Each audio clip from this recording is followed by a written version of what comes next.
Então, eu queria ler o texto base que está nessa mensagem, que está em Lucas, no capítulo 24, versículo 32, que diz assim: E disseram um ao outro: Não é verdade que o nosso coração nos ardia no peito quando ele nos falava pelo caminho e quando nos explicava as Escrituras?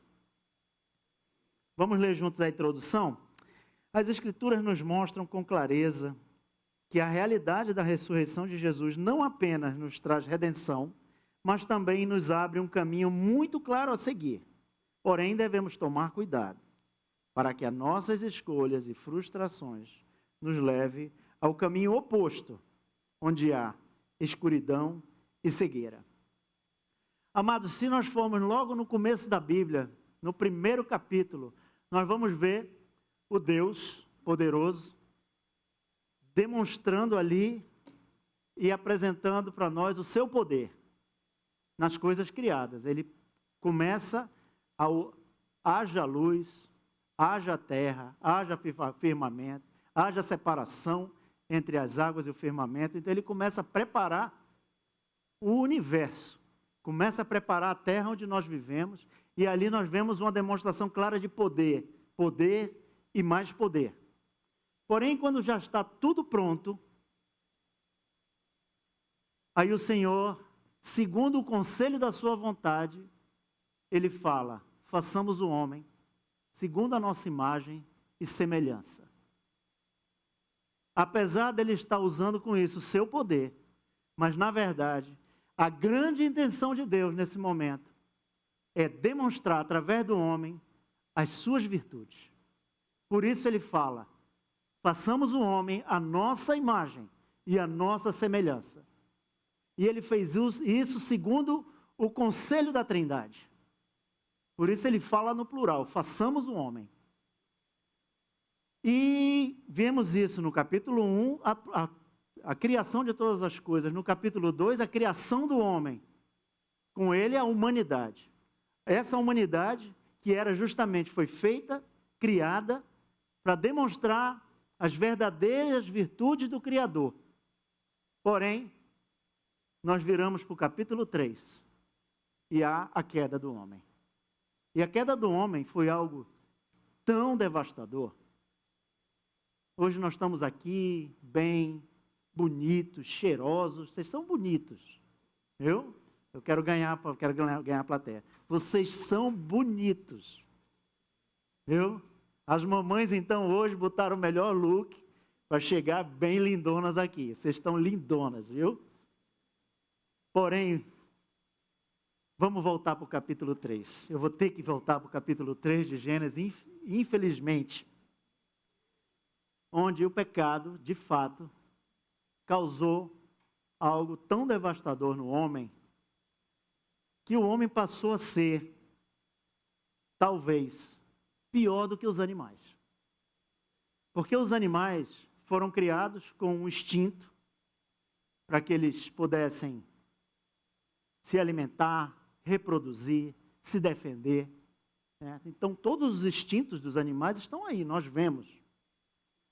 Porém, o homem juntou-se o instinto animal com a capacidade de raciocínio do homem. E a partir dali, o que nós vemos é uma sucessão de tragédias, uma atrás das outras.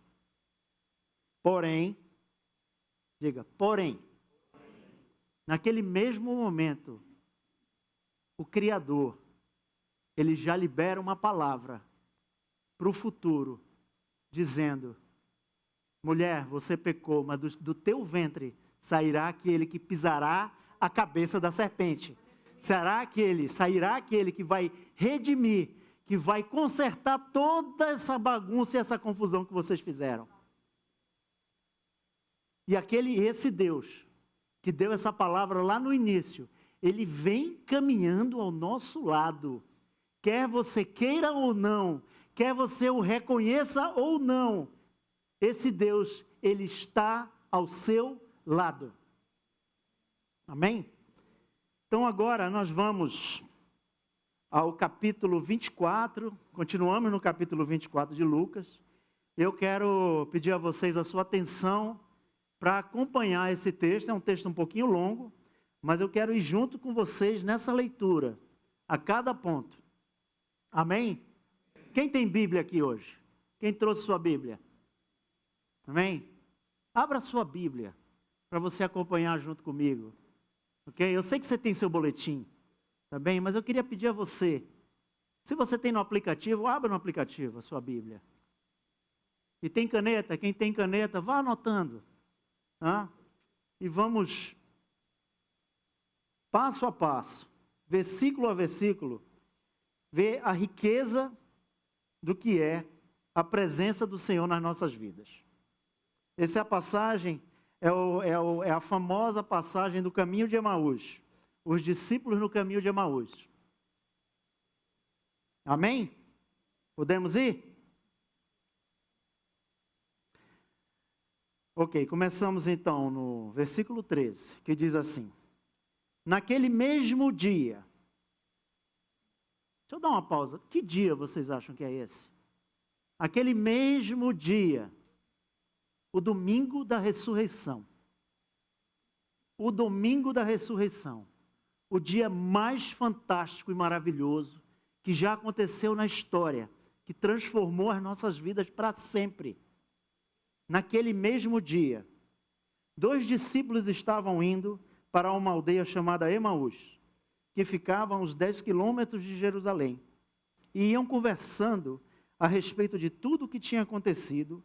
Enquanto conversavam e discutiam, o próprio Jesus se aproximou e ia com eles.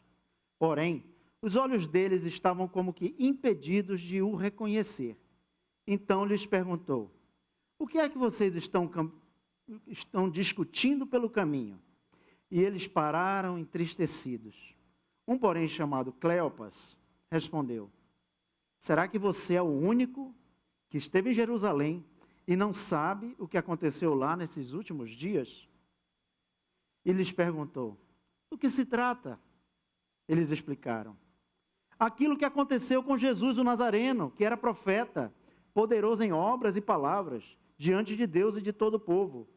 E como os principais sacerdotes e as nossas autoridades o entregaram para ser condenado à morte e o crucificaram. Nós esperávamos que fosse ele que havia de redimir Israel. Depois de tudo isso, já estamos no 3º dia, desde que essas coisas aconteceram. É verdade também que algumas mulheres do nosso grupo nos surpreenderam, indo de madrugada ao túmulo, e não achando o corpo de Jesus, voltaram dizendo que tinham tido uma visão de anjos, os quais afirmam que ele vive. De fato, alguns dos nossos foram ao túmulo e verificaram com exatidão o que as mulheres disseram, mas não o viram. Então ele lhes disse: como vocês são insensatos e demoram para crer em tudo que os profetas disseram. Não é verdade que o Cristo tinha que sofrer e entrar na sua glória? E começando por Moisés e todos os profetas, explicou-lhes o que constava a respeito dele em todas as Escrituras. Vamos orar novamente. Senhor Deus, é com temor e tremor, Senhor Deus, que nós estamos aqui para estudar Tuas Escrituras, para entender de Ti, Senhor Deus, o que o Senhor quer falar conosco, Pai. No nome de Jesus, Pai, que o Senhor venha com a Tua unção agora, Pai, em cada coração aqui presente, para que os ouvidos do coração estejam atentos para entender e para abrir os olhos, Senhor Deus, daqueles que ainda aqui não Te reconhecem nesta manhã, em nome de Jesus. Amém. No ponto 1, nesse caminho há ausência de alegria, como nós acabamos de ler em Lucas 24. Então ele lhes perguntou: o que vocês estão discutindo pelo caminho? E eles pararam entristecidos. Um, porém, chamado Cleopas, respondeu: será que você é o único em Jerusalém que não sabe o que aconteceu nesses últimos dias? Será que Jesus era o único em Jerusalém que não sabia o que tinha acontecido nesses últimos dias, gente? Você vê que aonde a tristeza e a perplexidade e a frustração pode nos levar. Eles param naquele momento, daquilo que eles vinham discutindo, se dirigem àquele determinado homem que se juntou a eles no caminho. Deixa eu fazer um parênteses aqui com relação ao caminho. Tá? Emaús é um vilarejo pequeno, que hoje é um pequeno vilarejo chamado Abush. Ele é majoritariamente muçulmano hoje. E ele está de fato, através de arqueologia, se descobriu que ele está de fato a cerca de 10 quilômetros de Jerusalém. Isso é uma caminhada de cerca de 2 horas. Okay? Uma caminhada de um dia, geralmente se percorria 30 quilômetros. Então, digamos que uma jornada de 10 quilômetros foram 2 horas, cerca de 2 horas. E as estradas, as pessoas costumavam caminhar e fazer essas viagens de caminhada durante o dia. E também costumavam se juntar em grupos para fazer essa viagem. Então, isso que aconteceu de Jesus se juntar a eles no meio do caminho é uma coisa muito comum. Alguém ia passando e alguém que estava sozinho assim, ei, deixa eu ir com vocês aqui, porque muitas vezes as estradas eram perigosas, eles podiam ser assaltados no meio do caminho. Naquele tempo já tinha isso. Eles podiam ser surpreendidos por bandidos e ser assaltados. Por isso eles se juntavam dessa forma. Então, muito comum isso acontecer. Né? Um grupo vai passando e alguém se junta e deixa eu ir com vocês aqui. Então, Jesus, como um homem comum, se juntou naquele momento a 2 homens comuns. Que não eram nem daqueles 12 principais discípulos, mas estavam naquele grupo maior de discípulos, que eram cerca de 70 homens, fora as mulheres. E eles vão e citam o que havia acontecido, de uma maneira muito entristecida. Mas isso aconteceu no domingo da ressurreição. E há pelo menos 8 citações do próprio Jesus, enquanto estava com eles, afirmando que o Filho do Homem teria que ser entregue às autoridades e sofrer, e depois ressuscitar, para que entrasse na sua glória. Há alguma novidade nisso? Para nós, que lemos as Escrituras? Alguma novidade? Alguém aqui que está ouvindo isso pela primeira vez? Certo? Pelo menos aqueles que já costumam estar na igreja, que costumam se dizer povo de Deus, isso não é nenhuma novidade. Que o Filho do Homem, que o Filho de Deus teria que ser entregue às autoridades, sofrer o que sofreu. Certo? Porém, eles estavam vivendo a turbulência, eles estavam vivendo aquele momento difícil, que talvez você esteja vivendo esse momento difícil hoje. A minha oração é para que você reconheça o Senhor nesse momento difícil. Nós cantamos aqui da sarça ardente, onde um homem também, depois de 40 anos, apacentando ovelhas, um homem que tinha um chamado extraordinário para a vida dele, que a vida dele já começou de maneira extraordinária.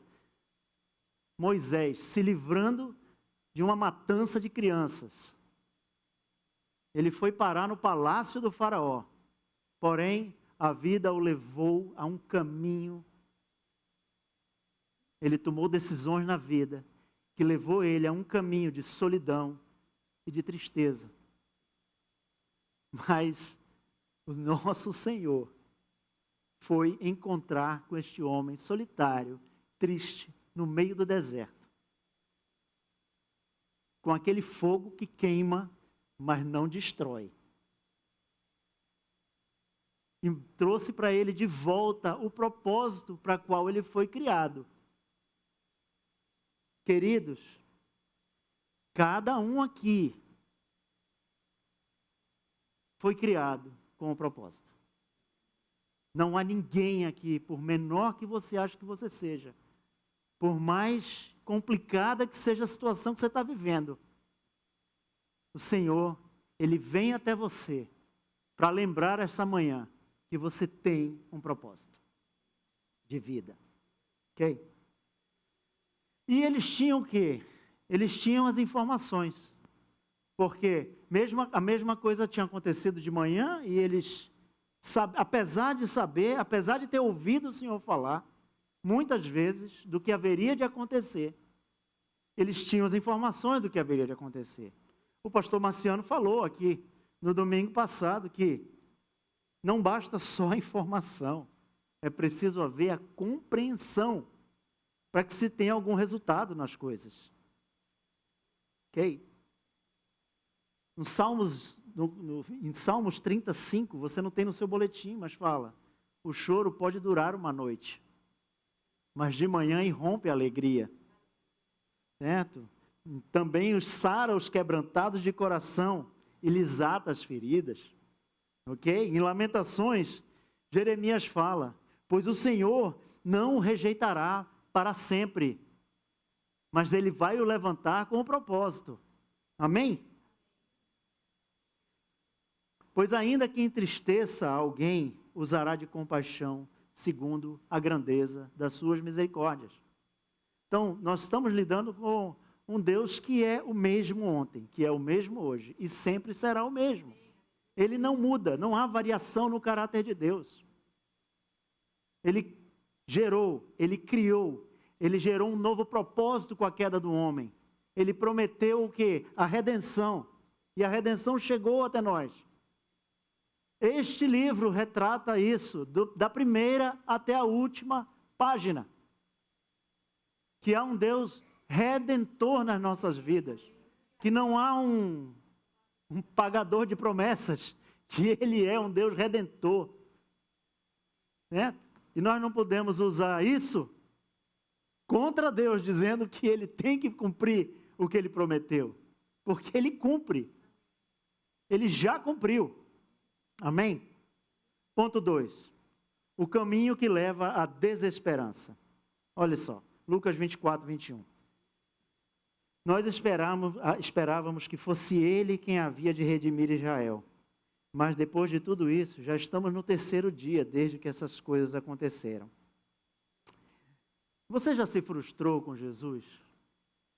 Seja sincero, pode ser bem sincero.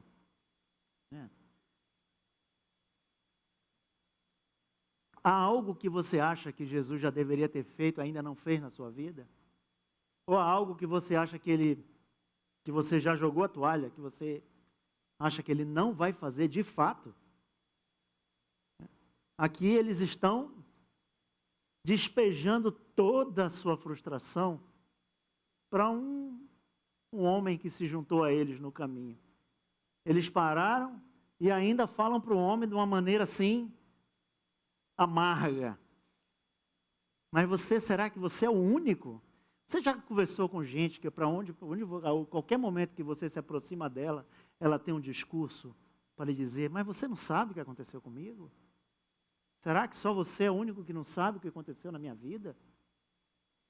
Eu acho que não tem ninguém aqui assim, mas talvez você tenha cruzado com alguém na sua vida, que todos os dias que você encontra com aquela pessoa, ela tem aquele mesmo discurso de uma derrota, de uma frustração, de algo que aconteceu, que aquele discurso não sai dos lábios da pessoa. Eles estavam nesse momento. Eles estavam vivendo exatamente isso. E estavam ali despejando sobre aquele homem toda a sua frustração. E frustrados até porque eles não sabiam o que tinha acontecido. Porém, eles não sabiam com quem eles estavam falando.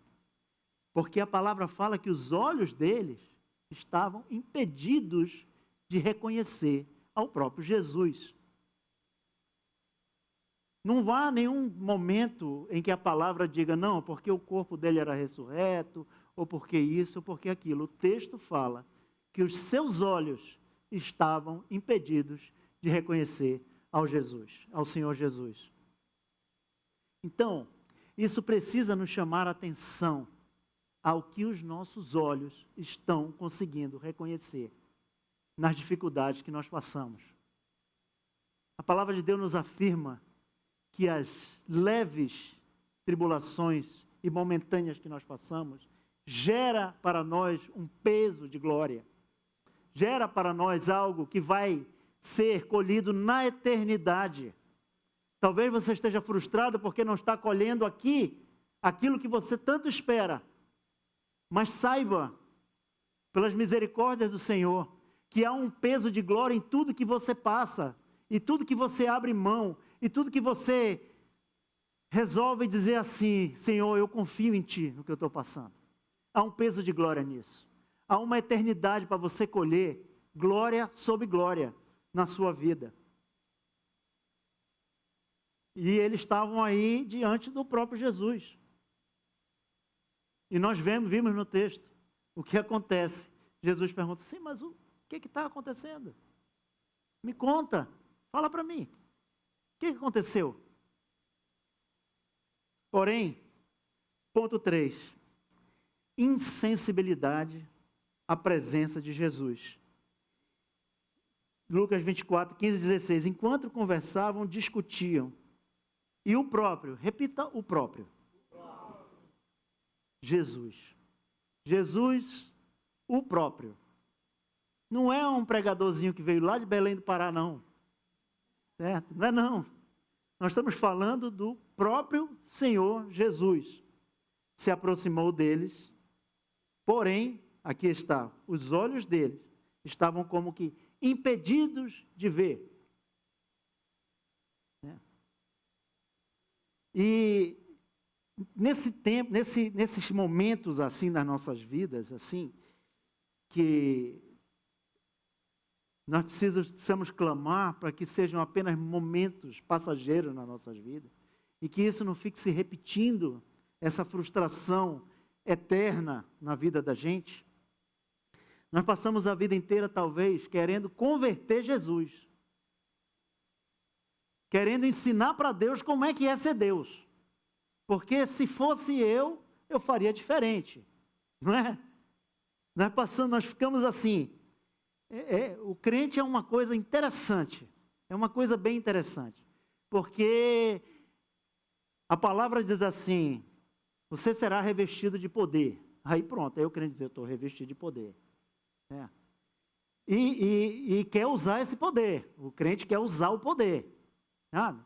Tanto que se Jesus, eu penso assim, sabe, aqui uma elucubração minha, eu acho que se Jesus fosse filho de crente, ele não tinha morrido na cruz, não. Vocês já pensaram, se Jesus fosse filho de uma irmã do ciclo de oração? Hein? Daquelas que do coque, aquelas que sobe o morro, que faz campanha. Gente, eu acho que ele não tinha morrido na cruz, não. Porque elas falam, elas determinam e elas falam que sim, porque eu declaro. É ou não é? Porque eu digo e eu declaro e eu determino no nome de Jesus. Certo? Porque assim o crente se vê revestido de poder, e é bom isso, não estou falando mal contra isso, isso é bom, ok? Mas, às vezes, nós esquecemos que há um Deus soberano sobre nossas vidas. Que Ele tem o poder de resolver uma situação que para você é gigante, Ele pode resolver no estalar de dedos.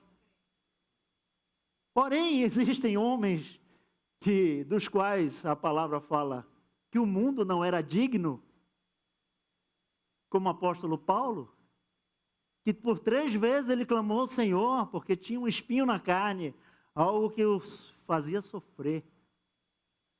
E o Senhor falou para ele o quê? É nessa fraqueza que o meu poder se aperfeiçoa em você. A minha graça te basta, Paulo. Segue teu caminho, Paulo. Para de ficar murmurando aí, levanta da cadeira e segue. E Paulo pôde terminar seus dias dizendo: combati o bom combate, completei a carreira, guardei a fé. Apesar de toda luta, apesar de todo sofrimento, apesar de todos os açoites,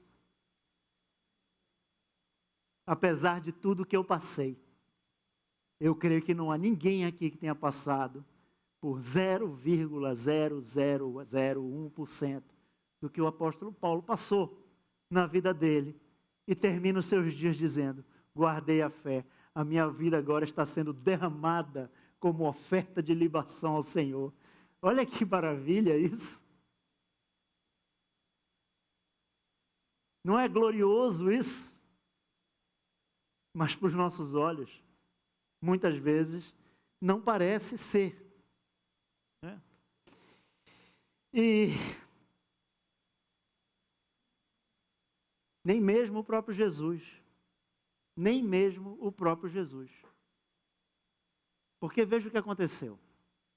Uma caminhada de 2 horas.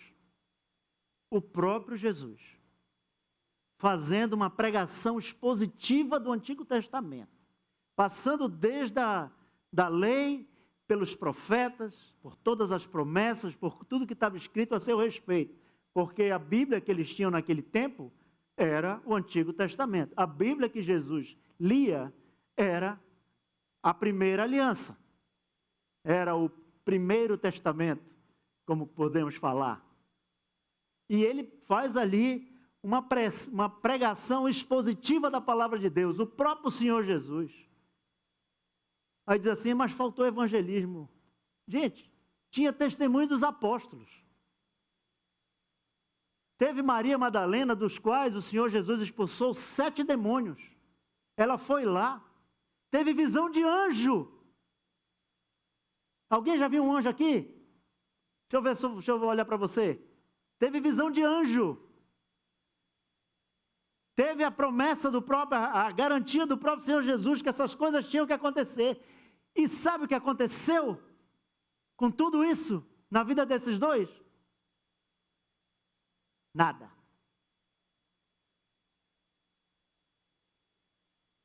Nós falamos umas coisas muitas vezes muito curiosas. Diz assim, o Senhor está neste lugar. É ou não é? O Senhor está nesse lugar. Uma vez eu fui num culto, numa mega church. Cheguei lá, minha gente.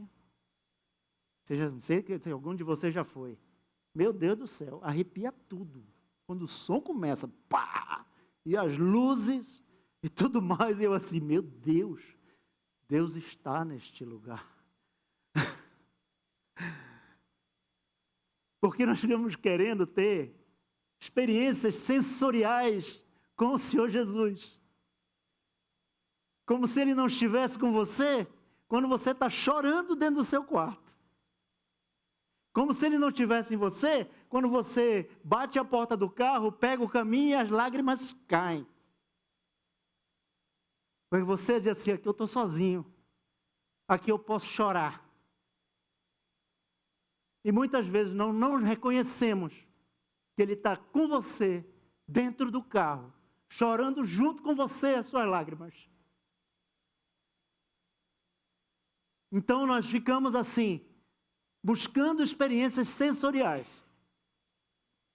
Cada dia mais, as igrejas estão se especializando em oferecer para as pessoas experiências. Nós vemos grandes templos com uma arquitetura moderna, que parece mais um shopping center. Onde todo o environment, todo o ambiente é um ambiente de consumo. É um ambiente onde você vai para buscar algo. E não aquilo que nós fizemos aqui essa manhã. Que é, Senhor, eu vim aqui entregar. Sacrifício no Antigo Testamento, ou melhor, adoração no Antigo Testamento, se referia a sacrificar. A adoração de verdade é sacrifício. A adoração de verdade não é no domingo só, no templo. É sacrifício diário. É abrir mão da nossa natureza, diariamente. Isso é um sacrifício agradável ao Senhor. Porque apesar de que você está passando por uma luta muito grande, mas você consegue, em meio às lágrimas, em meio ao sofrimento, você dizer assim, Senhor, eu te louvo, e eu te reconheço em tudo que está passando na minha vida. Você não tem aí, mas Provérbios, capítulo 3, ele diz assim, confie no Senhor, de todo o seu coração. Eu estou lendo Provérbios 3, de 5 e 6. E não se apoie no seu próprio entendimento. Reconheça o Senhor em todos os seus caminhos, e Ele endireitará as suas veredas. Confie no Senhor. Reconheça o Senhor em todas as suas lutas, em todos os caminhos que você está passando. Ponto 4. Abre teu coração. Jesus quer te ouvir. Lucas 24, 19 a 28. Ele lhes perguntou, do que se trata? Eles explicaram, aquilo que aconteceu com Jesus o Nazareno, o profeta, poderoso em obras e palavras diante de Deus e de todo o povo. E como os principais sacerdotes e nossas autoridades entregaram para ser condenado à morte e o crucificaram. E nós que esperávamos que fosse ele que fosse redimir Israel. Mas depois de tudo isso, já estamos no 3º dia que essas coisas aconteceram. Gente, Jesus ele é muito diferente de nós. Por isso que ele é Deus, né? Porque, vê só, se sou eu, que depois de ter passado por tudo que ele passou, humilhado, cuspido, espancado, açoitado, crucificado e morto, 3 dias depois eu estou de volta. Meus queridos, você acha que eu tinha ido conversar com 2 pé rapados lá no meio de um caminho, os caras de pé sujo? Rapaz, eu ia, primeiro lugar que eu ia era logo lá com Pilatos. Assim, e aí, vai encarar? Olha eu aqui, ó. Vai encarar? De lá eu ia passar logo no castelo de Herodes. Olha, eu vim expulsar esses teus demônios aqui todos. Sai! Hein? Faraó chamava logo toda Jerusalém para a praça central de Jerusalém e fazia logo um mega evento, um mega culto, não tinha nem luz. Eu ia iluminar tudo. Certo? Levitando, ó, passando de um lado para o outro, atravessando muralha. Mas esse seria eu. Esse não é o seu Senhor. Este não é o seu Deus. Este seu Deus, ele quer curar você.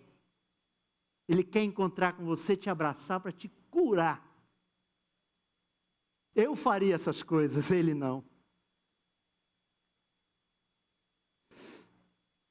Ele quer.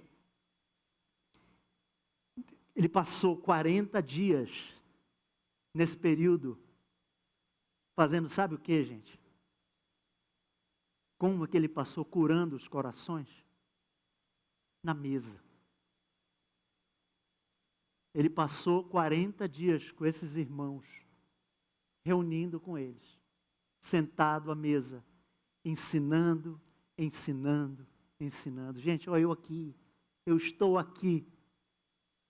O Senhor Jesus está dizendo para você hoje, eu estou aqui. Olha para mim, eu estou aqui. Ponto 5. O lugar da cura. O que nós vamos vendo aqui, desmarquei meu texto aqui. Mas o que nós vamos vendo ali é que quando eles chegam naquele local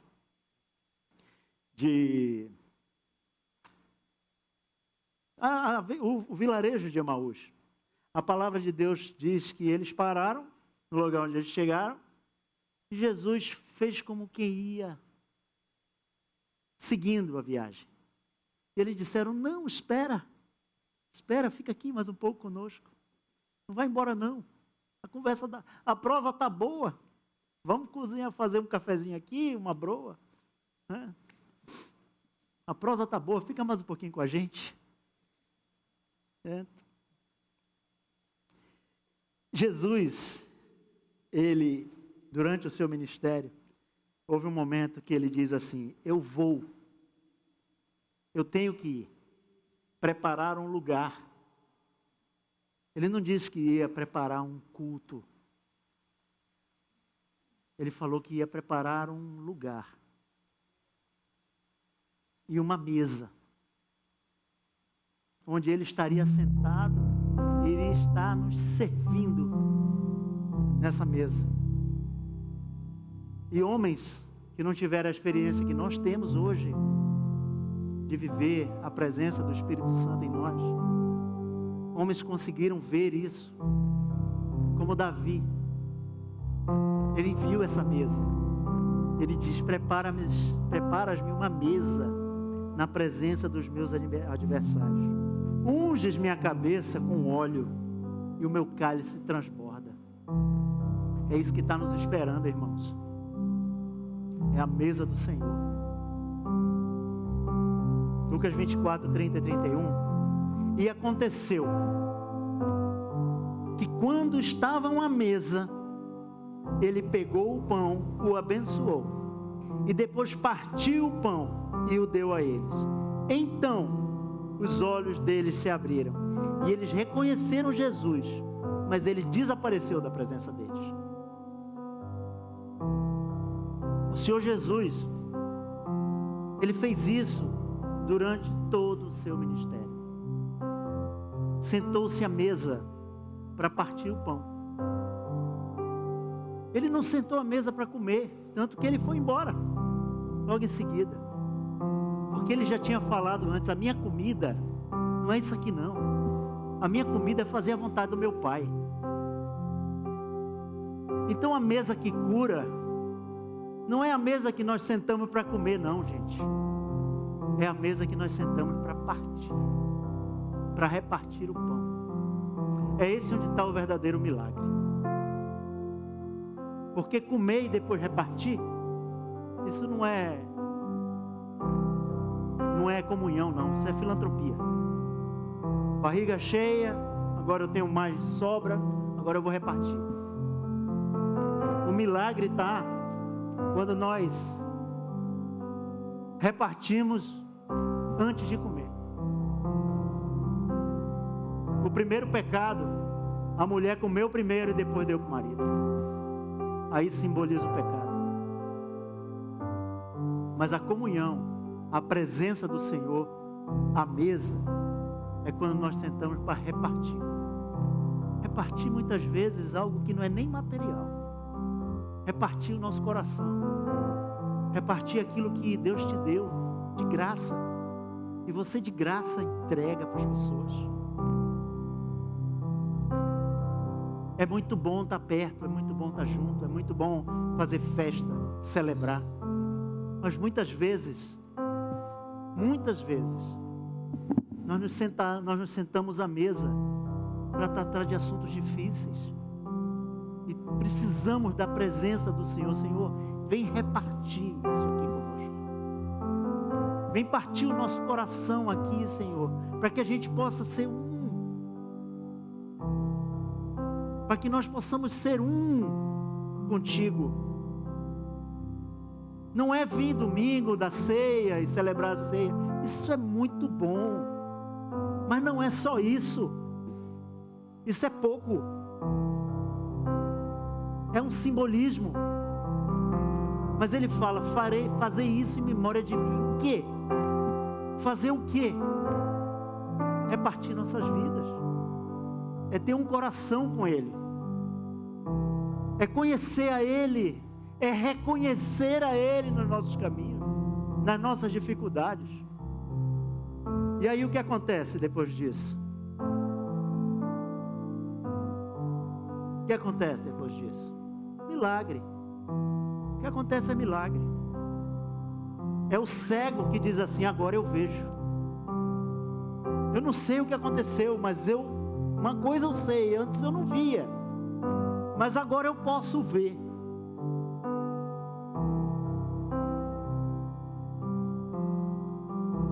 Conclusão: caminho de volta, coração ardendo. Lembra que eu falei que o caminho se costumava fazer de dia? Esses homens, quando chegaram naquele lugar, eles disseram: espera, não, fica conosco, o dia já está acabando, a noite já vai caindo. Mas olha o que o texto fala. E disseram um ao outro, e na mesma hora, levantando-se, voltaram para Jerusalém, onde acharam reunido os 11 e outros com eles, os quais diziam: de fato, o Senhor ressuscitou e já apareceu a Simão. Então os dois contaram o que lhes tinha acontecido no caminho e como tinham reconhecido o Senhor no partir do pão. Esses dois voltaram à noite. Já não havia mais medo de assalto, de bandido no meio do caminho, numa estrada escura.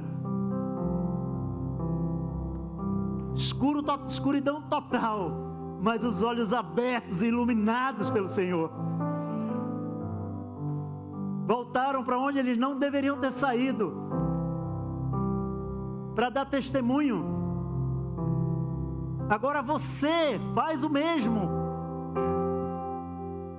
Segue o teu caminho, e aonde você chegar, você vai dar testemunho do que Deus fez na sua vida. Não porque Ele resolveu um problema seu, mas porque hoje você entendeu que Ele redimiu a sua vida, que Ele transformou a sua existência, que você não vai morrer e acabar, que você já vive hoje a eternidade junto com Ele. Olha para quem está do seu lado aí. Ele é um contigo e com o Senhor. É a cura que sai da mesa do Senhor. Depois que você levanta dessa mesa, você nunca mais é o mesmo. Acontece o que aconteceu com esses homens, que estavam tristes indo por um caminho, e voltam alegres, correndo para encontrar com os irmãos, e dizer: gente, é Ele. Ele ressuscitou. É verdade aquilo que nós ouvimos. Ele está vivo, Ele vive. E agora, irmãos, é celebrar. É celebrar. Vão haver momentos difíceis, vão haver momentos de choro, mas reconheçam o Senhor nisso. Procura um irmão, abraça o irmão, chora com ele. Chora com os que choram. Celebre com os que celebram. Tenha sensibilidade. Porque muitas vezes nós estamos tão cegos que nós não queremos chorar com quem chora. Nós dizemos assim: sai desse lugar, levanta. O Senhor Jesus não é assim. Outro dia eu vi um testemunho de uma irmã que estava num dia 31 de dezembro, num culto de celebração. Ela saiu do hospital onde o marido dela estava, nos últimos momentos da vida. Saiu desorientada, viu um templo bonito e entrou. E lá tinha um pregador falando: este ano será o melhor ano da sua vida. E ao amanhecer ela estava enterrando o marido dela.